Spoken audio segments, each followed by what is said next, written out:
that really is the challenge for great companies is scale. Scale can be the enemy.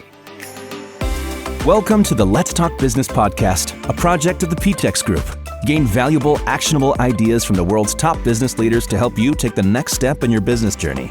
And now, here is your host, Manny Hoffman. Coming to you from the PTEX headquarters in Brooklyn, New York. This is the podcast for no-nonsense advice to help you learn, grow, and lead. Today, I'm so excited to welcome our guest, Doug Stevens. In this episode, Doug Stevens, a retail industry expert and founder of Retail Profit. With over 20 years of experience in various aspects of retail, Doug shares his deep insights on branding, retail evolution, and the future of customer experience. We explore how you can make your brand not only stand out, but genuinely resonate with your target audience.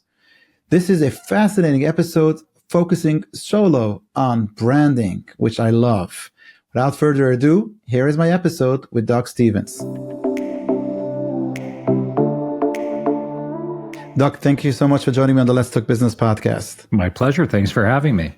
So we met at an event a couple of weeks ago. It was one of our PTEX clients where we worked for over a year to rebrand, and they did the year-end event for all their employees, and they launched the event, which was a spectacular event. I've not seen events like that. It doesn't happen every day.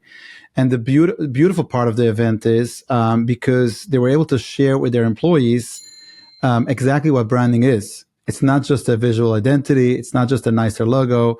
Really, there's so much more that goes into a logo and that goes into a brand. And you were the guest speaker speaking about branding. And, you know, the content that you spoke about and the details that you gave was so on point. I said, we got to have you on the show.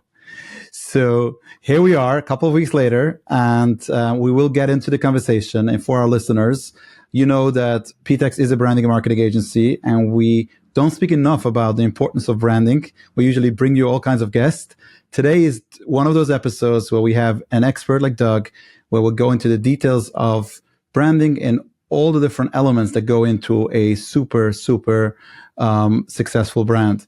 So for our listeners, before we get into the details of it, give us a little bit of a background and give us a little bit of a background what got you to be the expert in branding, and in particular when it comes to retail.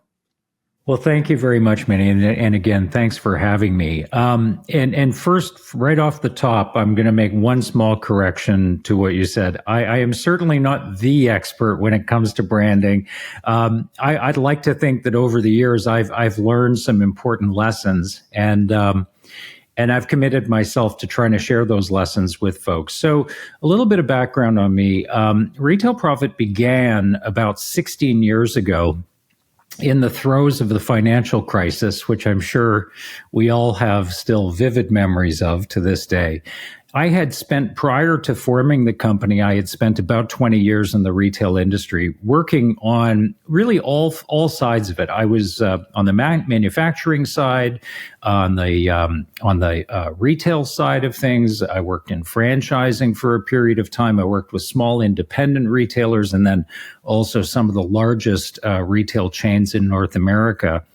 And what occurred to me in all of that experience was really one thing kept being reinforced, and that is that most businesses are really chronically short-sighted in their perspective on things. Retail certainly, but I would argue that many businesses today are very much quarter to quarter, earnings report to earnings report sort of endeavors. And it seemed to me in 2009, as I looked around like many of us, and I saw, tumultuous economic change, massive generational change. The media landscape, of course, was just being absolutely obliterated by social media. Everything was sort of coming apart.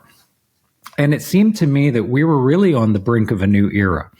And so I committed myself to at that time to sort of saying, I think we need a voice in the marketplace that is looking at all of these changes, synthesizing everything, and trying to provide the market with a broader perspective, a longer term horizon, and really trying to bring some context to what all these changes meant and what do they mean for the strategy of a business and how you go to market.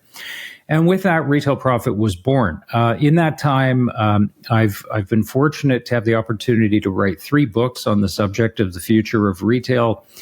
We work with remarkable clients, everyone from L'Oreal to BMW, IKEA, and many, many others. I do a lot of speaking around the world in various parts of the world to various industries and private organizations. I'm a columnist for CBC Radio Canada, and I also write for The Business of Fashion, which is a publication out of the US. And shameless plug, I've got a new book coming out very shortly. I say very shortly. It will be out in 2026, and it's called Winning in the New Era of Competition, because I think we're embarking on a new cycle of competition. So that's me. And a big part of what I talk about, of course, is this whole notion of what does it mean to be a great brand, and how do you succeed with your brand? Exactly. So I want to share a story just to open up the conversation. I think it's to say, to basically set the groundwork for our listeners, because when we speak about branding, there is 2 camps out there. There are people that understand to a brand, or at least they think they understand what a brand is all about, and they understand, okay, we need to invest in a brand. And then there are certain business owners that don't understand. It doesn't pertain to me. Like, I'm too small for that, or I don't need it, and so on and so forth.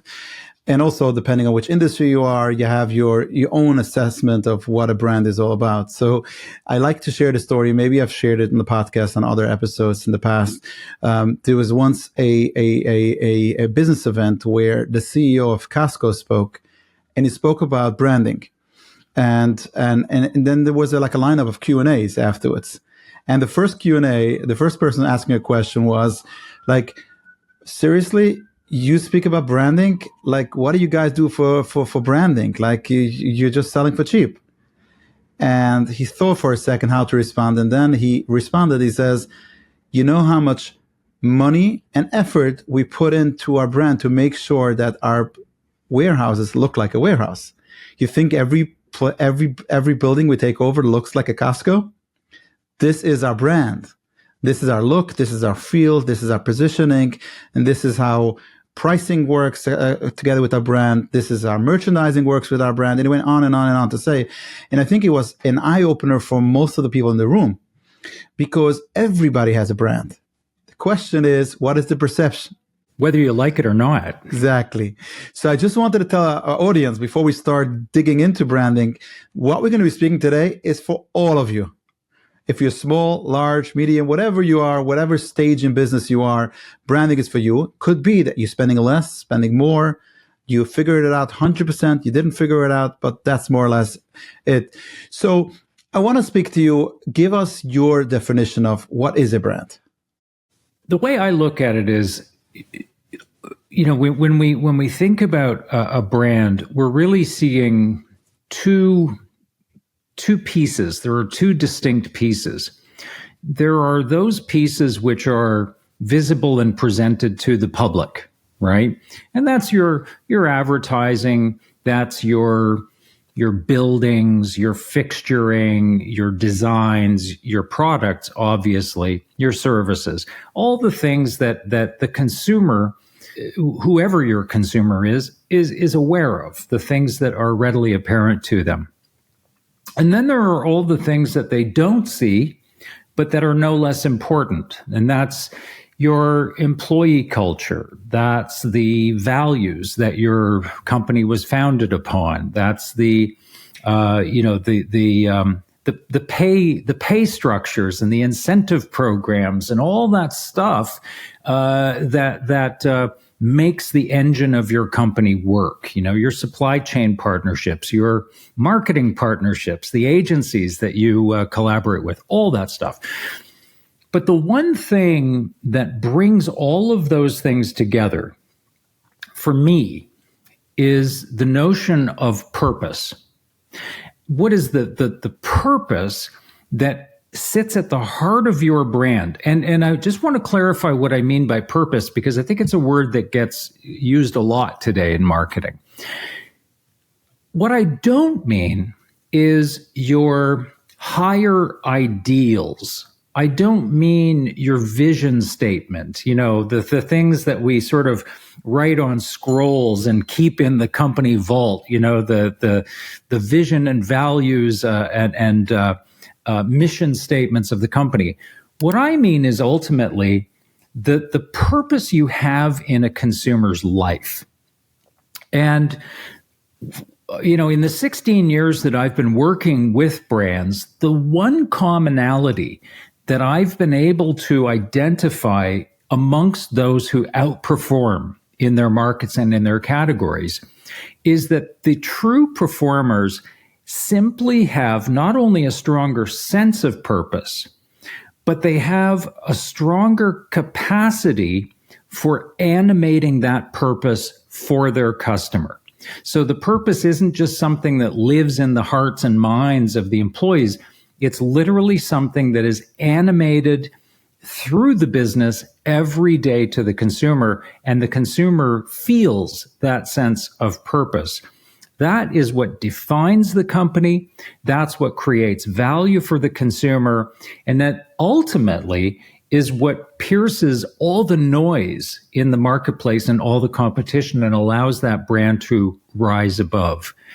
So for me, a truly strong brand is synonymous with the purpose that the company operates against. Hey listeners, are you struggling to create beautiful looking proposals? Is it a hassle every time you need to prepare a quote or proposal for your clients? Is collecting signatures still a manual process? Well, it's time to upgrade to PandaDoc. At PTEX, we use PandaDoc for all our proposals, employee documentation, and so much more. It saves us time, keeps everything organized, and our documents look incredibly professional. With customizable templates, real-time collaboration, and e-signatures, PandaDoc turns creating documents into quick and easy steps.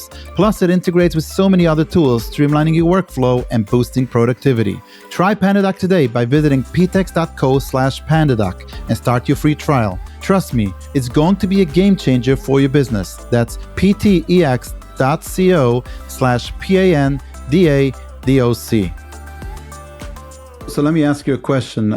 How do you define that? When in the brand journey does that get defined?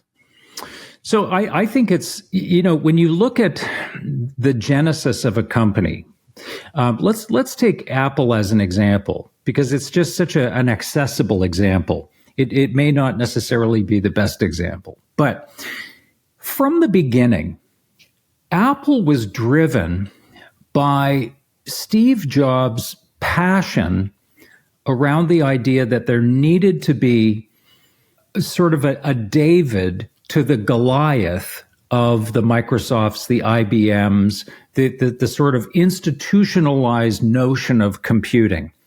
Steve Jobs always had this idea that they were a renegade brand that was creating not just a new looking system, but also a new operating system and a company that had a different vision for the future of computing. That computing wasn't necessarily about mainframe computers that were all, in huge office towers, but that all of us one day would be walking around as we do today with our own personal computer. And it was a radical vision at the time. And I would argue that Jobs was fanatical in that. He was evangelical in that sort of, communicating that vision out. And when Apple went to market, they adopted that renegade philosophy in virtually everything they did. When you think about it, not only were the products different, but the way their stores looked were different. The way their stores felt and acted, taking all these computers, these expensive things out of their boxes, putting them on tables for consumers to use, right? Putting hundreds of thousands of dollars worth of inventory at risk to create a new kind of experience. For the first time now, we experience this thing called the Genius Bar, where service was democratized, where The staff didn't talk to you like you were a fool who knew nothing about computers, but they were like a friend that you could drop in and talk to and learn from. So it was a radical idea that got animated across the entire experience. So the short answer to your question is, in most cases, the sense of purpose is driven from the very beginning of the company. And I mean, I could say the same thing about a brand like Patagonia. You know, Yvon Chouinard was very much that kind of fanatical founder who had this vision for a different kind of company in the apparel market. The challenge, however, is that as a brand scales, and this isn't my idea. I mean, Bain and Company were citing this years ago. As a company scales and grows in size, that founder energy, that fanatical sense of purpose, very often can get watered down, right? The owner of the company moves further and further and further away from the consumer, away from the front lines. Decision making now becomes more complex. More and more of the organization's resources go to just sustaining the company on a day-to-day basis, and you lose some of that founder energy. And that really is the challenge for great companies is scale. Scale can be the enemy. But for me, yeah, purpose is about the passion and this sort of fanatical drive that keeps the company moving forward. Let me ask you a follow-up question to this, because we see a lot now where brands will, let's call it, develop a purpose for the sake of marketing. So they'll say, buy our products and we'll plant a tree over there. Buy 2 pairs of socks and we'll give the 3rd pair of socks to a undeveloped community, whatever it is. How do you differentiate real purpose, a meaningful purpose, than just they're doing good things, but that's just like a marketing tactic, not the real purpose of the brand? Sure. That's a good point. And we saw quite a bit of that. And we continue to see that sort of thing. For me, it's about manifestation of the purpose. It's not about declaration of the purpose. Anybody can do that. It's about investing in it and manifesting it across every aspect of the business. And I'll just go back real quick to my example of Patagonia. So, 1973, Yvon Chouinard, who was an outdoorsman, a climber, and a seller of European hiking and climbing gear, travels to Patagonia. And he is so stricken by the beauty of the environment there, and so overwhelmed that he decides in that moment that he's going to start a company, but a company that is dedicated to the preservation of that beauty that he had witnessed. And so, flash forward to today, Patagonia is a company that builds its offices out of recyclable, regenerative materials that are carbon neutral. He builds stores using the same methodology. So the stores are all low impact. The products and the fibers and the materials that the products are made from are all, again, sourced with the environment in mind. Even the marketing materials that they put on the clothing, the hang tags, all of that is looked at thoroughly to ensure low impact. They pay their employees well. Their employees are given great benefits. They're a fair trade retailer. Yvon Chouinard himself built his own home almost completely out of straw, to prove the point that we can build things that don't have to have an adverse effect on the planet. They give 1% of profit every single year, whether it's a good year or a bad year, to environmental causes. And most recently, Chouinard himself gave up billions of dollars to turn the company into an evergreen trust that is dedicated to environmental work. That, my friend, is the purpose, right? That's not a company saying, buy a pair of socks and maybe we'll plant a tree somewhere. That's dedication. It's a very important point. And I know some of the times when we work on branding and we come up with the proper positioning of the brand and the premise of the brand, And the brand owner will sit there and say, oh, I love this. It's up to date and it's something I could live by. I say, it's not something that you need to live by. It's something you have to commit to. Right. And he says, what does that mean? It says, if you're speaking about like natural ingredients on a product, that's a commitment not for the products that you know now. It's for the next 10 to 20 to 50 years of products. That's the commitment of the brand. Right. If you're speaking about, great products, and all of a sudden tomorrow you're flying overseas and finding a manufacturer that could give it for half price, they might not have quality products. You committed to the brand. You can't confuse the marketplace. That's for sure. So it's commitment and not confusing. So I think I very much appreciate the example you gave, because it just shows that it's that decision and that promise is across everything they do. Well, that's right. And it also doesn't necessarily, I mean, sure, when we think about purpose, yes, our minds immediately fly to brands like Patagonia with their dedication to environmental purpose. But it need not also be necessarily something that is purely altruistic. And I use the example sometimes of Walmart as being a perfect example of a brand that understands its purpose to consumers. Since 1962, Walmart's purpose has been low price. Always for less. Always for less. Always sell for less, and unabashedly so, never apologetically. Sam Walton's vision was that Walmart was a company that existed for the middle-class consumer and to try and make the lives of middle-class consumers better. And to this day, when you walk into a Walmart, it just screams value at you, So it's about not necessarily, always making the world a better place. And it doesn't always have to be some higher purpose. It can be just a very single-minded focus.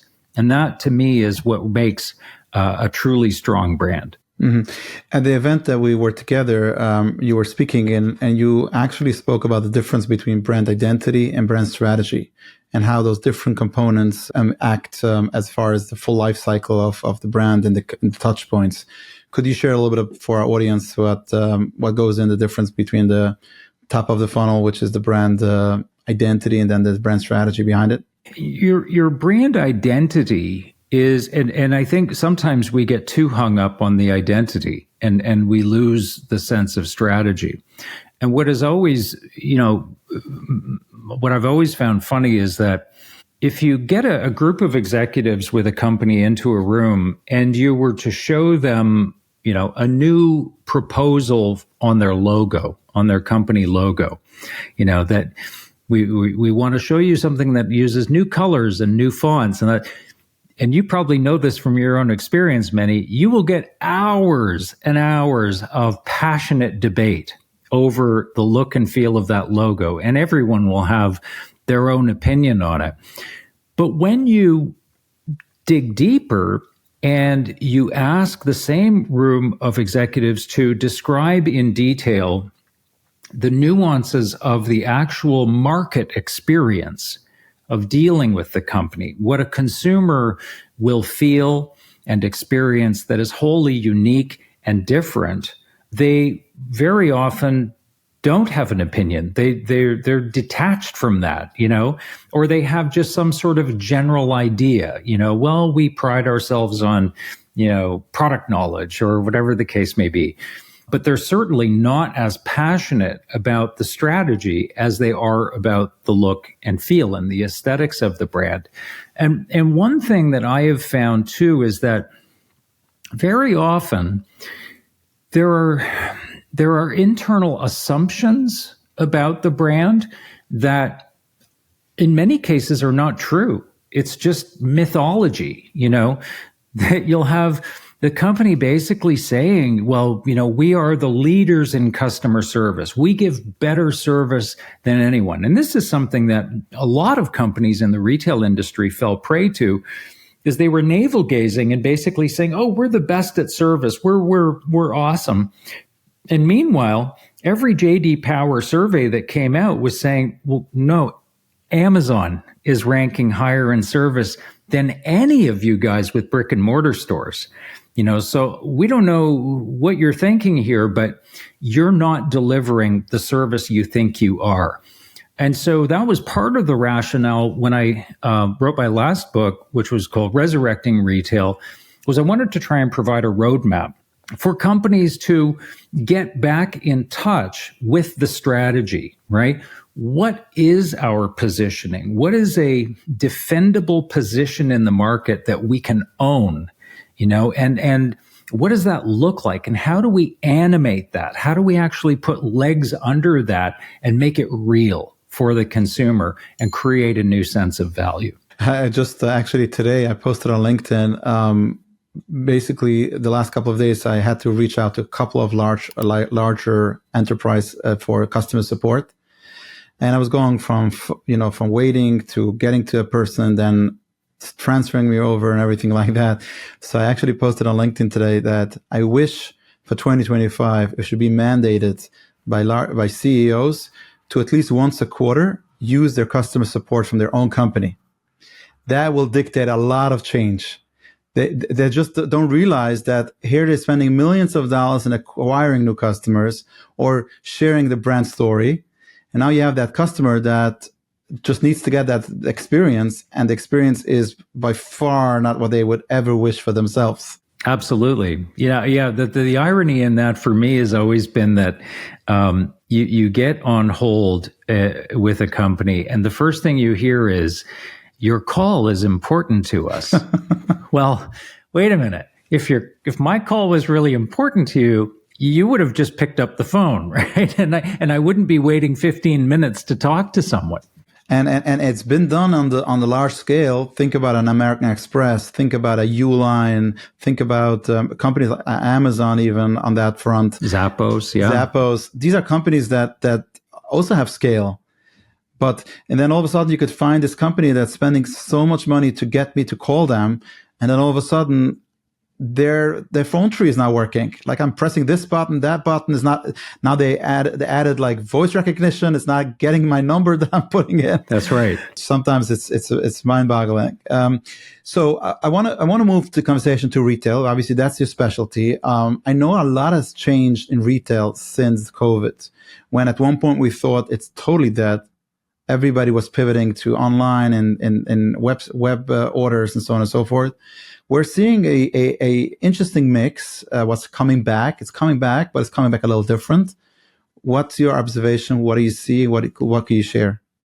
Yeah, so you're absolutely right. I think what happened over the pandemic were a few things. I think certainly the online capabilities of all companies improved dramatically because they had to, right? We saw grocers for the first time getting really serious about selling online and understanding how to do that.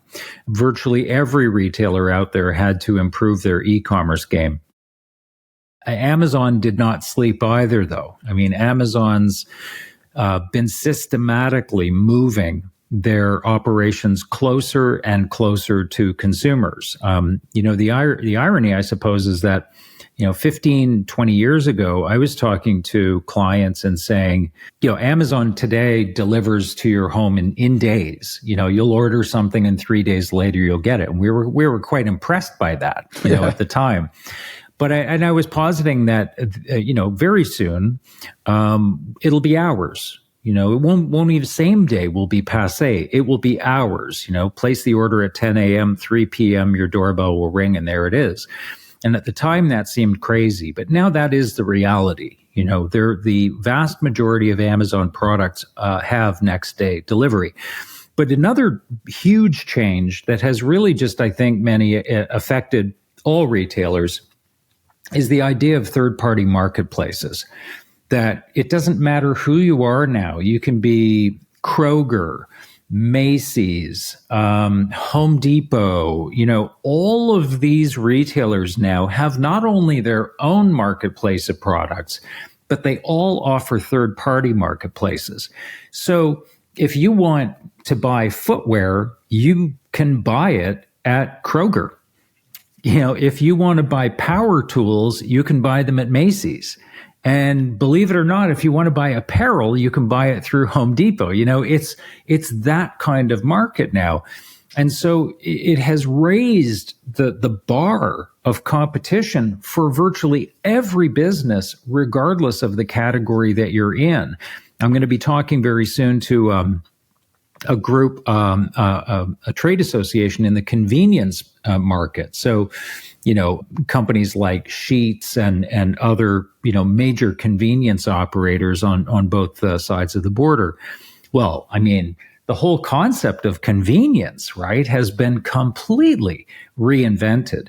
What we believed to be convenient 15 years ago has been obliterated by companies like Amazon. So the convenience industry is having to rethink how it creates value.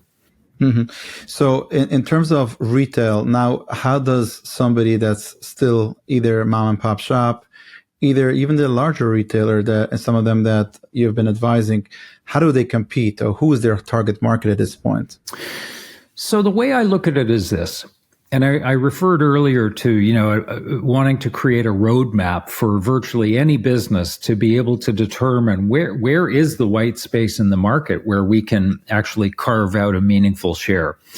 And the way I look at it is this: if I look at the entire retail industry, what I see are two distinct constellations of brands. It's almost like there's a universe of brands out there, and they're divided into two distinct constellations. The first constellation is what I call cognitive default brands. These are, generally speaking, brands that are so present in our lives on a transactional basis that they become the thing we think of first. So we talked about a couple of them. When I think about buying something inexpensively that is just a commodity item, boom, Walmart pops into my head. And Walmart dedicates themselves every day to making sure that that's the logo I see in my head. If I think about, I need something and I need it quickly, boom, Amazon. Coca-Cola, great example of a brand that just tries to take all thinking out of the equation when it comes to a brand. You're sitting in a restaurant. Would you like something to drink? Sure, I'll have a Coke, right? They become a cognitive default. For the average mom and pop, it's very difficult to sit there and think to yourself, well, we're going to become the cognitive default in our category, whatever that is. And that's where the other constellation of brands comes in. And these are brands I call the emotional defaults. These are brands that maybe aren't necessarily the first thing you might think of, but they're definitely the thing that would have the most emotional connection for you. And there are basically 4 positions within that constellation of brands where you can compete. The first one is on culture. And so, we mentioned Patagonia. Patagonia is a brand that doesn't sell shirts and shoes and pants. They sell a cultural idea. And when we shop at Patagonia, we feel like we are part of that culture. And that's why we're prepared to pay a premium for the products they sell. The second category is entertainment. So these are brands that may sell products that you can find elsewhere, but they create an experience that is just fundamentally more fun, more enjoyable, more entertaining than their competitors. And so we prefer to shop with them. There's a toy store in New York City called Camp New York City. And I call it a toy store, but it's actually more like a theatrical experience for kids and their families. And they have these themed experiences that come in for about a month or two. And of course, there's always a connection to toys, but it's visceral. You and your kids can go in and have this amazing experience in the store. The third category is the expertise category. So brands that have an authoritative voice in their product category, whatever it is. Their knowledge of their product, knowledge of the category is head and shoulders above their competitors. And another great example in the New York City area is B&H Photo and Video. It's a single store operation, a traditional started as a mom and pop shop. And today they do, estimates are about $120 million out of one store location. They sell worldwide, and I've met people all over the world that know them because their product knowledge is just so absolutely unbelievable. And that's what you're buying there. And then the last category is design. If you are a mom and pop business that makes your own product and you make something that's wholly unique and exclusive to your brand, wonderful. But there are also brands like Dyson who have completely changed the entire price value equation around what we're prepared to pay for a vacuum because they made something that not only looked different, but it worked different. So there are these, you have to choose which constellation can we operate in and how can we hone our purpose to be so crystal clear that we dominate in that constellation. Would you say that we should stick to one of them, or could it be a combination of more than one? It's a great question. And it's a question that often comes up.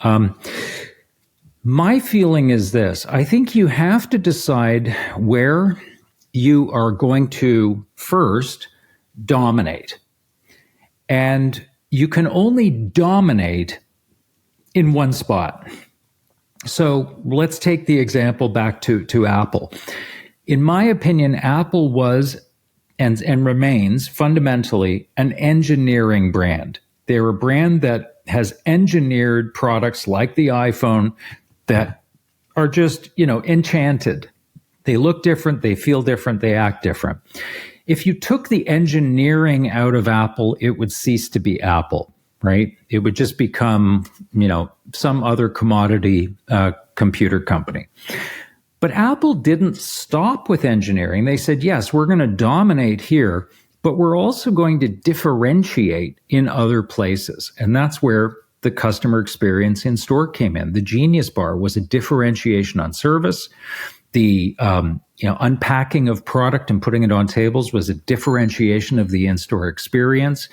So it is possible to dominate in one position, but differentiate in other aspects of the experience.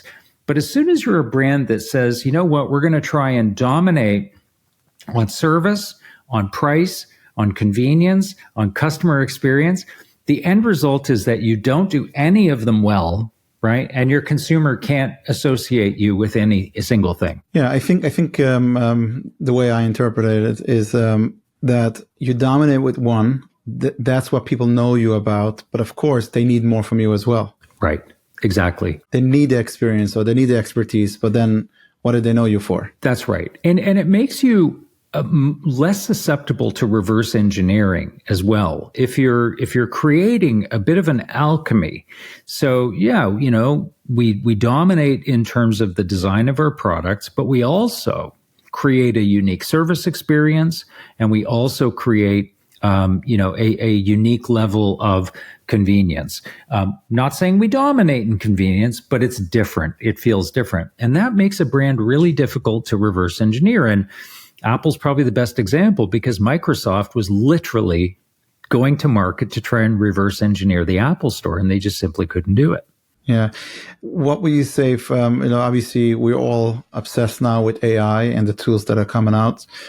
How's that affecting retail? What do you see? How do retailers actually incorporate AI into their workflow?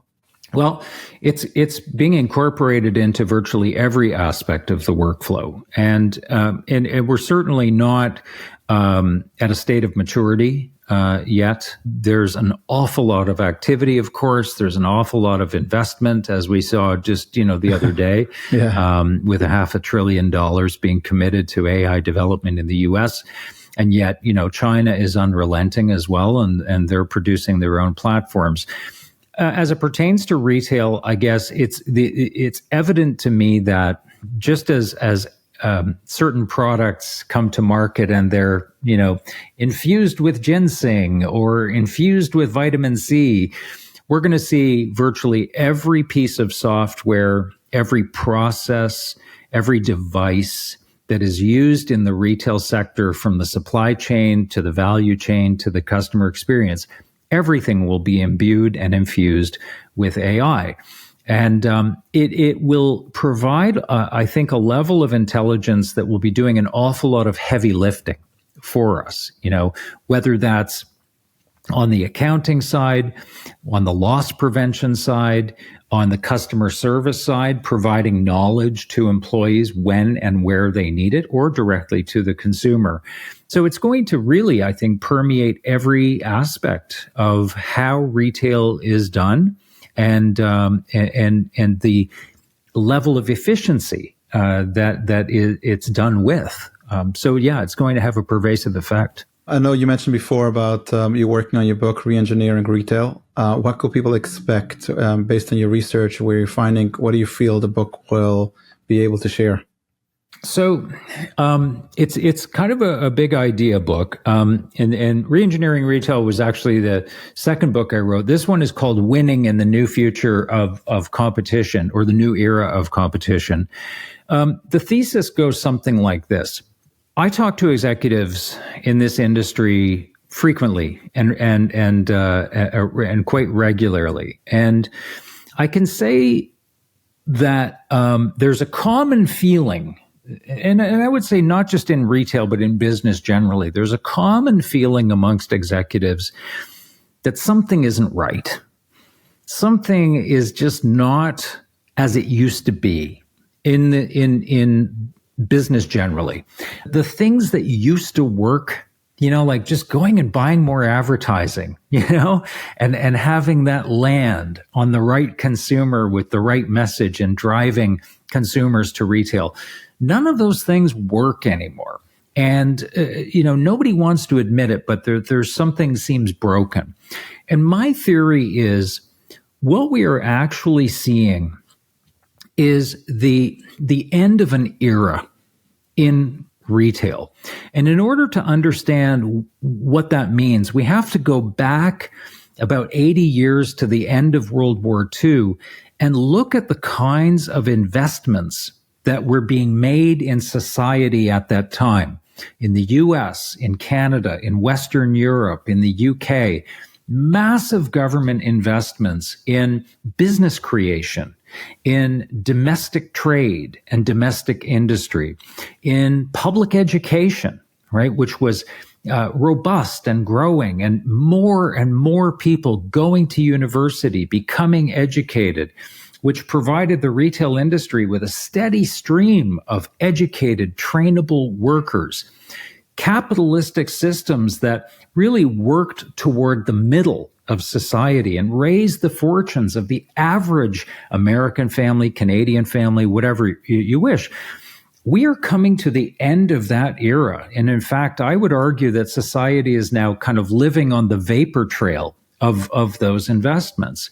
And so the book presents the idea that as dire sometimes and as dismal as society is looking to us today, that those things that I just mentioned are in fact the frontiers of new competitive advantage for organizations.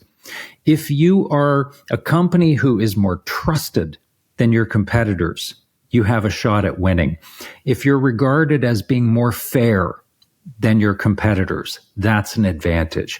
If you can be smarter than your competitors by tapping into and supporting education systems and creating a stream of trainable candidates for your business, that is an advantage. So this book will present essentially a view of the next 80 years of competitive advantage and what that's going to look like across all businesses. Yeah, we're looking out for the release date on that. How could people find out more about what you do and see more of your content? So if anyone is interested, you can go to Retail Prophet, and that's prophet.com. That's the mothership, and that will take you to virtually everything that we do. Beautiful. For the links, resources mentioned in this episode, check out the show notes at www.ptexgroup.com/podcast. We will link to retailprofit.com. Let's close with the 4 rapid fire questions. Are you ready? I'm ready. Number 1, a book that changed your life. Blue Ocean Strategy. Yeah, great book. Number 2, a piece of advice that you got that you'll never forget. a piece of advice from my father, which was don't let the bastards get you down. Number 3, anything you wish you could go back and do differently? No, I really don't. I've made a lot of mistakes in my life, and but I value all of them.